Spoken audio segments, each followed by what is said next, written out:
Rita Alfaiate. Em pequena desenhava como uma brincadeira, dando vida às suas histórias e personagens. A realidade não era e continua a não ser suficiente. Talvez por isto encontre na banda desenhada a sua principal realização como artista. O seu percurso passa pela publicação dos álbuns No Caderno da Tangerina, Tangerina e banda desenhada Ensaio sobre a Incoerência Estilística, adaptado da sua dissertação de mestrado. Participam também na antologia Humanos e no zine Legendary Horror Stories com a curta Nós, em coautoria com Nuno Duarte. Atualmente frequenta o doutoramento em desenho na Faculdade de Belas Artes da Universidade de Lisboa. Boa tarde a todos. Estamos aqui reunidos para mais um webinar.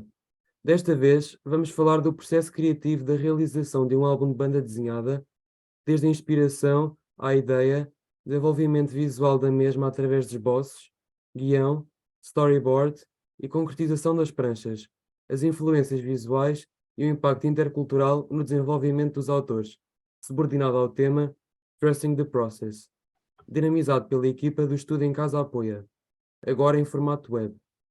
O meu nome é Miguel e sou aluno do 10º ano do curso de Ciências e Tecnologias no agrupamento de Escolas de Benfica, em Lisboa.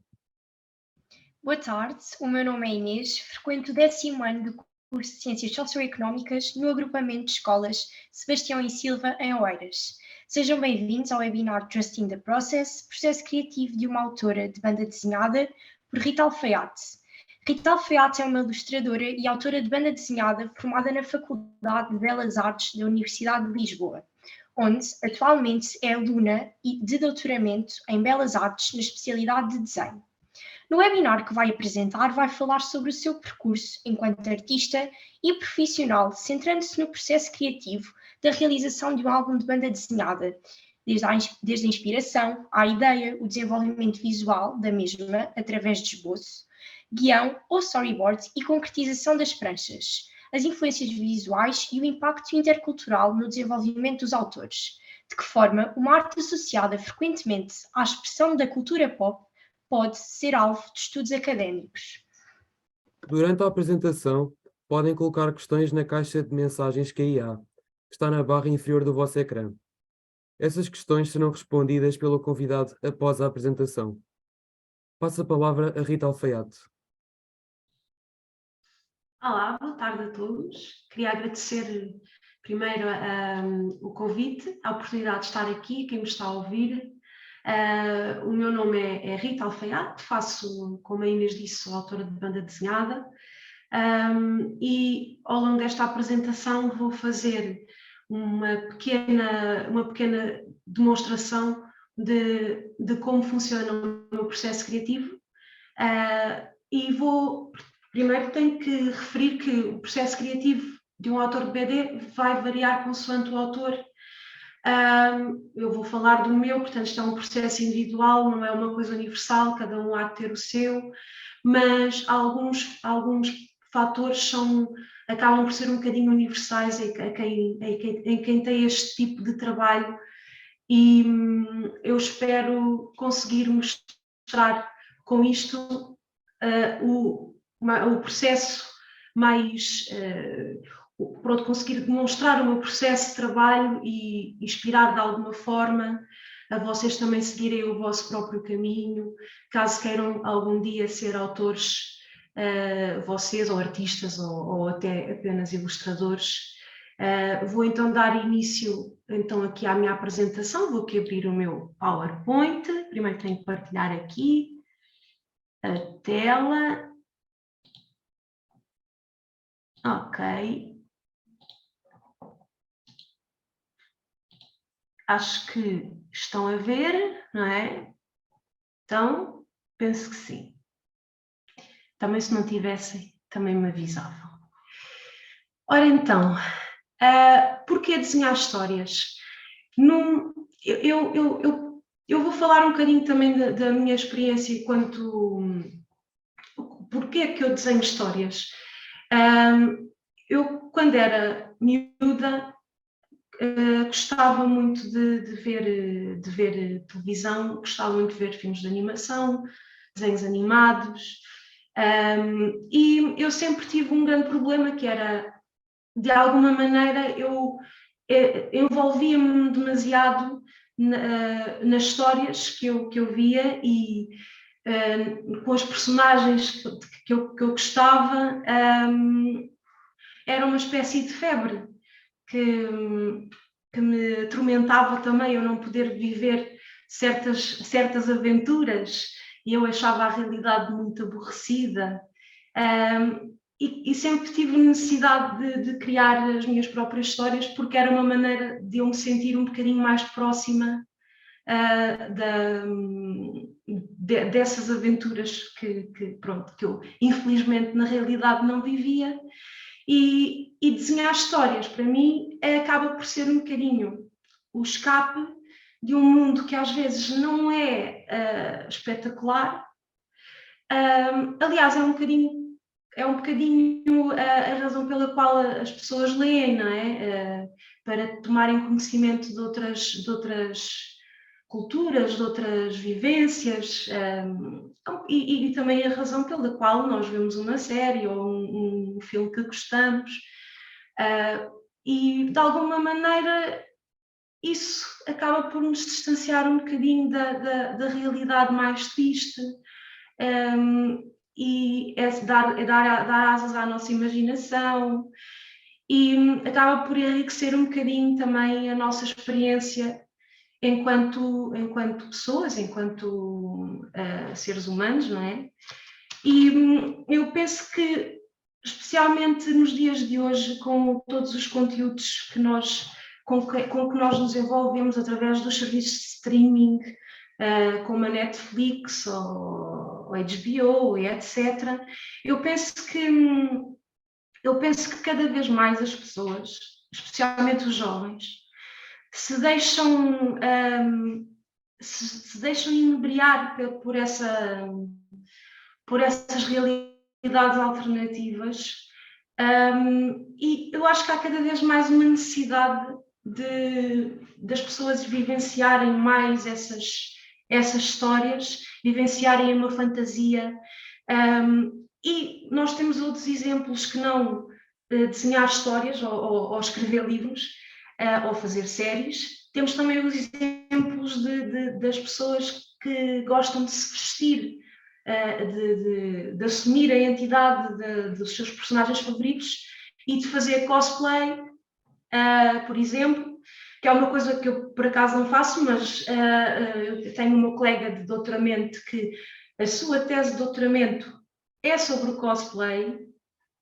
Portanto, isto acaba tudo por estar está tudo um bocadinho relacionado à cultura pop, à arte, e a banda desenhada como fenómeno da cultura pop, porque realmente começou como um meio de comunicação difundido pela população. Eram revistas baratinhas que a população mais desfavorecida conseguia aceder, e eu penso que esse fator atualmente já não será tanto um meio difundido apenas pela cultura popular, mas também, como se tem vindo a verificar, eu tenho alguns colegas que são autores de BD e que dão aulas em institutos superiores, então dão aulas e conseguem de alguma maneira, aliás, é um tema que está cada vez mais a ser desenvolvido, e com esse interesse do ponto de vista académico, e como tal eu acho que a banda desenhada tem ainda muito que trilhar, especialmente aqui em Portugal, e pronto, e o meu trabalho, de alguma maneira, o meu trabalho como estudante de doutoramento, realmente é tentar levar um bocadinho esse tópico ao meio académico, sem tirar aquela magia do, ok, eu gosto de desenhar bonecos, eu estou a estudar para tirar o doutoramento, mas o que eu gosto é desenhar bonecos, mas não sou menos académica por causa disso. falando aqui também um bocadinho da cultura visual, pus aqui esta frase do John Berger, acho que dispensa um bocadinho a explicar, é dispensável explicar a frase em si já contém informação suficiente, mas o que é a cultura visual? Além de ser uma ciência, a cultura visual, eu vou-vos explicar o mais sucintamente possível o que é a cultura visual para mim, é o conhecimento do significado daquilo que vemos sem a necessidade das palavras. Ou seja, eu sei de um caso que foi contado por um professor meu de teoria da forma visual na faculdade, que contou uma situação, isto é verídico, de um senhor que era invisual até aos 50 e tal anos. Ele foi visual a vida toda,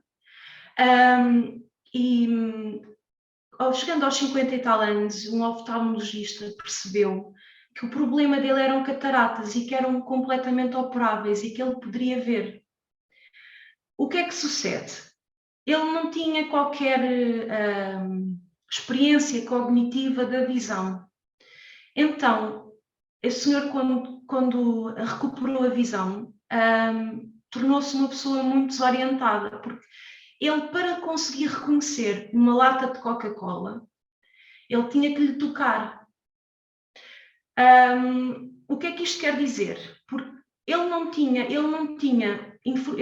o conhecimento visual para determinar que aquilo que ele estava a ver era uma lata de Coca-Cola. Ele só conseguia fazer essa interpretação através do sentido ao qual ele estava mais acostumado, que era o tato. E também depois temos aquela parte de algumas, no que toca à cultura visual, também temos mesmo no que respeita ao meio cultural, ou seja, da cultura de cada um, da cultura de cada povo. Por exemplo, se eu desenhar um indivíduo a tirar o chapéu, isso na cultura ocidental pode ser visto como um sinal de respeito.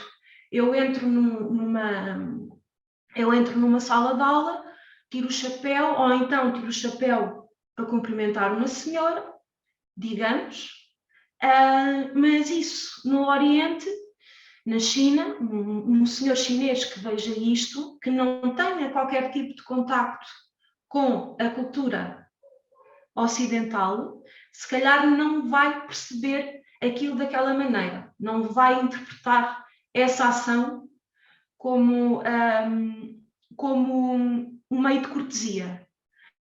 É só um gesto de tirar o chapéu, não tem qualquer significado acrescido.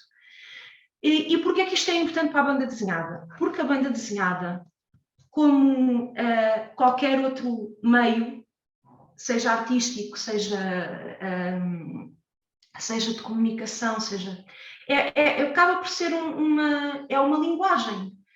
E se nós estamos a ler uma banda desenhada e vemos um senhor a tirar o chapéu, a gente, a partir daí, consegue perceber que, ok, ele está a ter um gesto de cortesia. E depois, ao longo do nosso crescimento, quando nós somos pequenos, nós tomamos contacto com certas linguagens, com certas abordagens de desenho que nos vão alimentando essa faceta, vão alimentando a nossa cognição e vão influenciando, de certa maneira, a nossa maneira de futuro de interpretarmos e de reinterpretarmos a realidade. E o que é que acontece? Eu, quando era pequenita, o meu primeiro contacto com a banda desenhada e com os desenhos animados foi muito o mangá e o anime, mais propriamente o Dragon Ball. A série do Dragon Ball, eu não sei se conhecem, eu sou uma grande fã.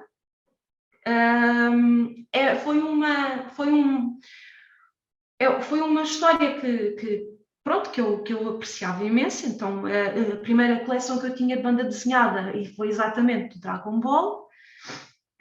E isso vem influenciar também a maneira como eu interpretava, como eu interpretei e como eu agora represento os meus bonecos. Não vou mentir. E, curiosamente, a nova geração de autores tem também essa característica, porque realmente houve uma grande propagação a partir de meados, finais dos anos 90 a princípios dos anos 2000, começou realmente uma grande difusão de desenhos animados, além dos da Disney, como é óbvio, mas realmente começou a haver uma grande febre por desenhos animados japoneses e banda desenhada japonesa, um mangá, e era um meio que também, ao mesmo tempo, era profundamente era diferente do que se publicava no Ocidente, porque era muito mais inclusivo. Nós temos, por exemplo, os filmes do Miyazaki, do Hayao Miyazaki, dos estúdios Ghibli, que têm uma representação feminina muito mais marcada. E é curioso que, assim como eu sou autora de BD, tenho muito mais, eu tenho contacto de muitas raparigas da minha geração que fazem banda desenhada. Portanto, neste momento, os homens e as mulheres estão assim em pé de igualdade uns com os outros e não é um ramo totalmente masculino como era até então. O público-alvo é diferente, tudo isso é diferente. Então, voltando aqui um bocadinho ao ponto de vista mais prático do meu percurso na banda desenhada, eu costumo organizar o meu processo de trabalho, tendo em conta as minhas influências e isso tudo. A minha estrutura é mais ou menos esta. Portanto, temos a ideia, depois o concept art. O concept art é tudo o que envolve estudos que antecedem a realização da banda desenhada, desde estudos de personagens, estudos de cenários, a ambiência, o universo da história. Depois o storyboard constitui um pequeno esboço, um esboço tipo em miniaturas das páginas, que são chamadas as pranchas, na linguagem da banda desenhada. São chamadas as pranchas, mas assim em pequenino, que é para a gente conseguir organizar a estrutura, a narrativa, tudo isso é importante. É como se fosse a escrita, mas em desenho. Depois o desenho das pranchas, a lápis, a arte final, e depois eu vou-vos também mostrar um bocadinho da edição, não tanto, porque é um bocadinho mais difícil de explicar com uma apresentação deste género, mas depois temos a legendagem e a paginação, que também não é comigo, geralmente é com a editora, mas a minha ideia então é a seguinte: falando um bocadinho das influências que nós obtemos, aliás, nós quando vemos um filme ou lemos um livro, nós absorvemos esse conteúdo de uma maneira muito inconsciente. E eu senti-me maravilhada com alguns filmes que eu vi, nomeadamente animações japonesas. Temos este aqui do Ghost in the Shell, do Mamoru Oshii. Também o Blade Runner, do Ridley Scott, 1982. Portanto, já não estamos aqui a falar tanto do anime, mas também de uma obra cinematográfica de Hollywood, digamos, não é?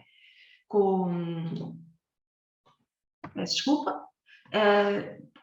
Aliás, este filme é com o Harrison Ford. Não sei se vocês já viram este filme. Este filme tem um conceito muito giro. É baseado num livro de ficção científica do Philip K. Dick, das ovelhas elétricas.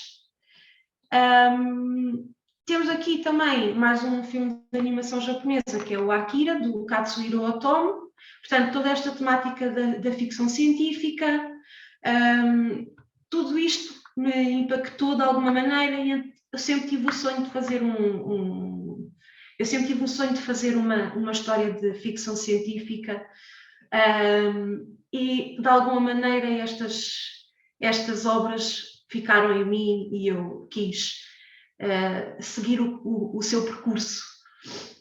E depois houve outro mangá que me tocou imenso, que foi este. Não o leiam se forem sensíveis, não, estou a brincar, leiam que isto é muito bom. Este livro conta a história de um senhor que foi ignorado pela família e foi posto fora de casa pela mulher, a filha ignora-o. E ele então leva o cão, então ele é doente, é um doente terminal, e ele vai viajar pelo Japão com o cãozinho, e a relação que ele tem com o cão é muito humana. O cão é quase... O cão fala com ele, fala. Eu acho que é uma coisa, foi uma relação tão inocente que, pronto, que me tocou de uma maneira especial e ficou em mim. Depois temos também a banda desenhada tipicamente europeia, como Moebius, aqui no Incal, lado esquerdo, o Arzac, também do Moebius, tudo temáticas da ficção científica. Curiosamente, estes senhores fazem... O Moebius, neste caso, já morreu, mas o Enki Bilal acho que ainda está vivo, não tenho a certeza. Mas eles juntam a temática da ficção científica com meios muito tradicionais. Aliás, é uma coisa que eu vos vou falar mais à frente, que o meu trabalho é muito pouco digital.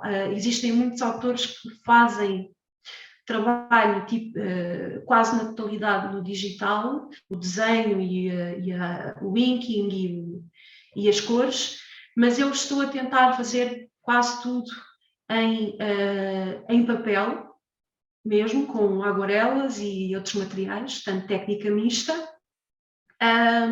E depois o digital é só para desenhar os balões, já vos mostro, fazer a balonagem, fazer a legendagem, e etc. Pronto, são essas coisas assim mais para o fim.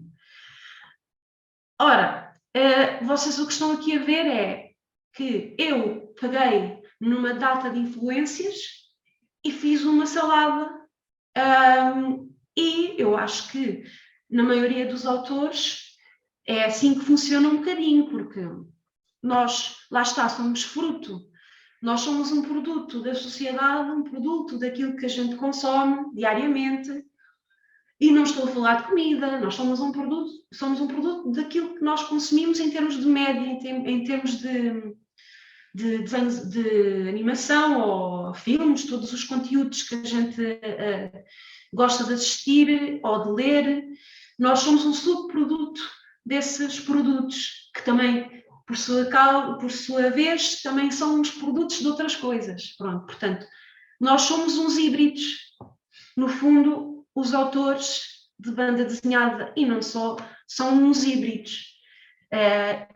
Nada daquilo que a gente cria é completamente original, porque já tudo foi pensado e já tudo foi inventado.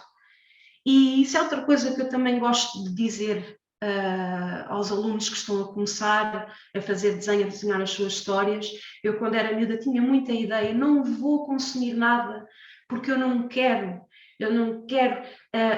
contaminar a minha inspiração pura. Mas isso é completamente errado, não é? Nós fomos realmente contaminados por outros artistas e outras circunstâncias da nossa vida que nos alimentam, e por que não também aproveitar essas coisas, não é? Portanto, eu estou a fazer uma história de ficção científica e peguei nas minhas influências, nas influências que eu gosto, nos artistas que eu gosto, e depois pus-me a fazer desenhos. Então, o meu processo começa por, isto não acontece com toda a gente, é a minha forma de trabalhar, por isso não é uma coisa universal, nem toda a gente tem que ser assim. Mas eu tenho muita a tendência de, eu tenho uma ideia que é visual, às vezes até é um bocadinho abstrata, porque eu não sei bem, eu tenho uma sensação que eu pretendo transmitir, mas eu ainda não sei qual é o ambiente certo, não sei qual é a maneira mais adequada de eu a demonstrar, então vou fazer estudos.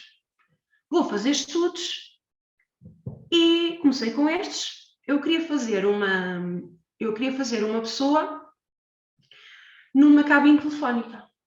Mas queria fazer uma pessoa que numa cabine telefónica, apesar de ter um meio de comunicação mesmo assim, ali à sua frente, que estivesse completamente sozinha. Pus-me a desenhar essa figura, fiz umas pequenas miniaturas, isto são desenhos pequeninos, que eu depois servem-me de ensaio para construir uma imagem, uma ilustração. Cheguei a este enquadramento, portanto, eu já sei que quero a minha figura ali à esquerda, mais ou menos com esta forma, e deu origem a este desenho. Este é o desenho final, é a aguarela, tem aqui o mood certo. Eu recordo-vos que eu ainda não tenho a história, não sei o que é que vai sair daqui, mas fiz este desenho. Porque as imagens também têm essa capacidade de nos dar ideias e de nos contar histórias sem que a gente precise de falar. Eu fiz este desenho sem qualquer história em mente, mas fiz um cão mecânico, porque é um cão mecânico, não sei, depois lá fui percebendo porquê, mas fiz. E é tudo um bocadinho vazio, é tudo um bocadinho solitário, é de noite, a única fonte luminosa é aquela cabine. Achei que trouxesse ali, pronto, que tivesse aqui, há aqui qualquer história que eu ainda não conheço bem na altura, e na altura ainda conhecia menos. Fiz depois este esboço, eu gostei das personagens, da rapariga e do cão, então continuei a fazer algumas ilustrações sobre estas personagens. Sem ainda, recordo que os personagens ainda não tinham qualquer história, foram personagens com quem eu sonhei, ou uma coisa qualquer. Fiz esta ilustração, novamente um espaço muito vazio, alguma melancolia associada, e depois fiz a cena de uma lavandaria, também com os mesmos personagens, resultou neste desenho. E o que é que se passa aqui neste processo? É que muitos autores começam com uma história e fazem isto que eu acabei de fazer. Ou seja, começam com uma história e depois vão desenhar algumas ideias sobre essa história e vão conceber a história visualmente. Eu não, no meu caso, o meu cérebro é incapaz de pensar numa história. Eu tenho ideias de imagens. Então, concebo as imagens e depois vou falar com elas. Vou pensar que história é que elas têm ali para contar. E assim, nasceu esta história que eu estou atualmente a escrever e a desenhar, que vai ter este ambiente um bocadinho apocalíptico, um bocadinho solitário, vazio e sci-fi, ficção científica, e depois também uma faceta um bocadinho mais punk, não é? Porque irá ter, eu quero que tenha grafites, eu quero que as coisas sejam vandalizadas, pronto, o meu universo é este. E depois, a partir daí, estas foram as ilustrações que eu realizei primeiro, arrumei-as, e depois comecei a desenhar os estudos dos personagens em si. Ou seja, estas figuras ainda não estavam bem estudadas. Por exemplo, eu aqui fiz a rapariga com uma tatuagem e no fim ela não vai ter a tatuagem. Ou seja, agora a partir daqui eu já tenho mais ou menos a ideia dos personagens, já tenho mais ou menos a história que eu tenho para fazer, agora vou passar para desenhos um bocadinho menos caóticos. E para isso, eu tenho que pensar na adequação do grafismo. Ou seja, nós quando temos, isto são 2 trabalhos que eu fiz muito diferentes. Uma história, como vocês podem calcular, é uma história que é mais cómica e que tem um desenho um bocadinho mais parvinho, um bocadinho mais não tão sério. E depois, do outro lado, temos uma história que exige um tratamento um bocadinho mais frio, um bocadinho mais sério, um bocadinho mais realista e sombrio. Que tipo de história é que eu estou a tentar fazer e que tipo de grafismo é que me vai ajudar a transmitir essa mesma história? Isso é muito importante, porque se nós abrirmos um jornal, o tipo de cartoons que lá vêm é completamente diferente de vocês abrirem uma revista da DC ou da Marvel, não é? É completamente diferente. E se por acaso vocês abrissem um livro do Homem-Aranha e encontrassem um barba e cabelo, que é daquelas tiras humorísticas e crítica social dos jornais, ou abrissem e vissem um desenho tipo a mosca, se calhar iam dizer, opá, isto não bate muito certo, há aqui qualquer coisa, algo de errado não está certo. Portanto, existe essa adequação do grafismo que, quando nós estamos como artistas, temos que ter em atenção quando estamos a realizar uma história. Qual é o tipo de audiência e qual é o tipo para que tipo de público é que nós queremos aquilo e que ideia é que nós queremos dar à nossa história. Eu depois pus aqui um exemplo que é um extremo, que é do Beautiful Darkness. É um livro de 2014, do Fabian Wellman e do Carrasco, eu não sei dizer bem o nome, mas o que é curioso no trabalho destes senhores é que eles têm um estilo muito fofinho. Se vocês virem as vinhetas em baixo, os personagens são super fofinhos, não é? A estética do fofinho aqui contrasta completamente com o conteúdo da história, porque é a coisa mais grotesca, mais fria, e de alguma maneira essa diferença entre o grafismo e o conteúdo gera uma tensão no leitor, uma tensão que é difícil até para mim eu explicar, porque isto trata-se da história de uma criança que morre. Não sei se é vítima de um crime, mas ela morre e de dentro dela saem criaturas muito inocentes, muito fofinhas, mas altamente psicopatas.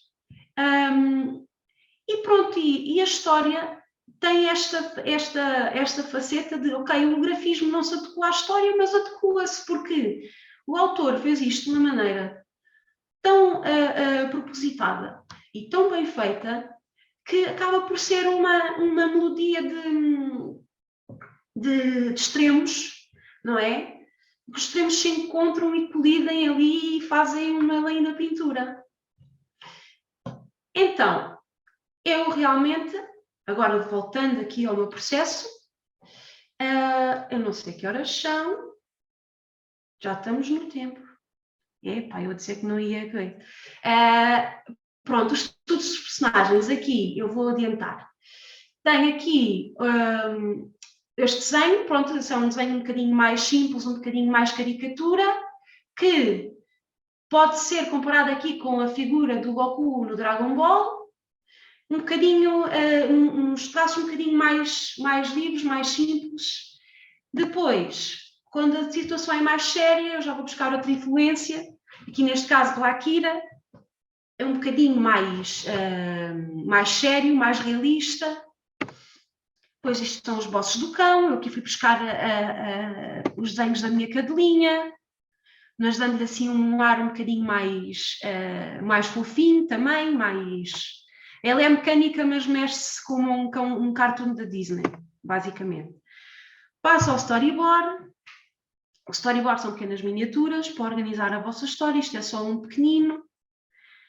Fazem o desenho e a arte final. Aquele desenho da esquerda é uma miniatura também em que eu apanhei mais uns detalhezinhos e depois sim, fiz a página definitiva. Aqui vocês têm, isto é outro trabalho meu que não é deste livro, que é a versão só com o lápis e depois a arte final. Agora assim, aqui temos um vídeo que é o processo da aguarela.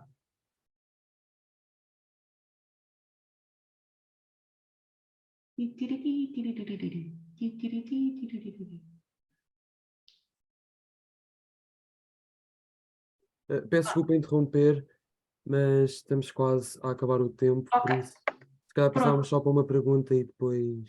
sim, com certeza. Como é que se faz um guião para uma banda desenhada? Uma pequena história, 2 pranchas. 2 pranchas, o guião de Sim. banda desenhada. Então é assim, pensa-se na história, se a pessoa for como eu, faz um desenho e pensa na história depois, mas eu tipicamente faço um pequeno storyboard, nestas miniaturas, como aqui, eu estava aqui a mostrar, faço uma pequena sequência, isto são desenhos que muita gente não percebe, porque são para eu perceber, não percebo, podem ser stickmans, desde que deem para o autor perceber o que é que está ali. Assim escreve a história através dos desenhos e depois aí passa para... Não se vai avançar diretamente para a folha porque depois pode correr mal, ou seja, é preferível a gente fazer em miniaturas, em desenhos pequeninos, quadradinhos pequeninos, e só depois aí é que se passa para a versão final. Estava aqui a acabar de mostrar. Pronto, isto é a legendagem. Sim, obrigado, mas as questões que não foram respondidas terão mais tarde uma resposta que ficará disponível na página de Estudo em Casa, assim como a gravação deste webinar. O link já foi colocado no bate-papo.